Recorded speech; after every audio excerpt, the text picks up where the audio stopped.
Նախկինները 98%-ով չեն միանում, որովհետև ոչ նրա պատճառով, որ իրանք sense ինչ-որ լուրջ խնդիր են ունեցել, որ բաժանվել են, այլ որովհետև բաժանվելուց հետո այնքան են իրանք իրար արժեզրկել, այնքան են իրանք իրար մասին վատը խոսացել, որ մաքսիմալ անլուրջ է, որ այդ մարդիկ մեկ էլ հոպ էլի միանան իրար հետ։ Օրինակ, երբ որ ես ու Դավիթը բաժանվել էինք, Դավիթի մասով առհասարակ չեմ խոսում, ես վստահ եմ, որ երբևիցե ինք իրեն թույլ չի տվել ինչ-որ բան խոսել, բայց ես էլ իմ ընկերուհիների հետ քննարկման ժամանակ sense գլոբալ մենք խնդիրն էինք քննարկում, բայց իմ աչքի գրողն էր դառնում այն մարդը, որ միամիտ փորձեր Դավիթի մասին, որ այլ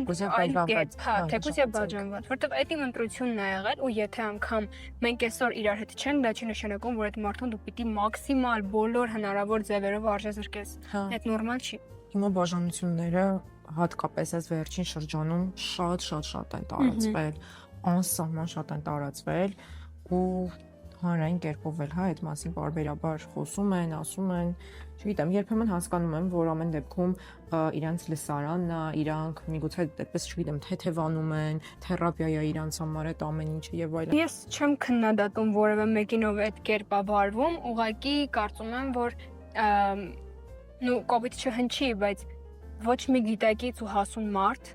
չի արժեզրկի այն ամեն ինչը, ինչը ինչ-որ պահի իրեն երջանկություն է տվել։ Այդ անհերքելի փաստ է ժողովուրդ։ Ու վստահաբար ինչ-որ տարիներ կանցնեն, թեկուզ ինչ-որ շրջան կանցնի ու այդ տվյալ մարդկանց էմոցիաները երբ որ նստեն, իրանք կհասկանան, որ գուցե պետք է չէր որ ես sense բուրըն կերպով անդրադառնայի այդ ամեն ինչի։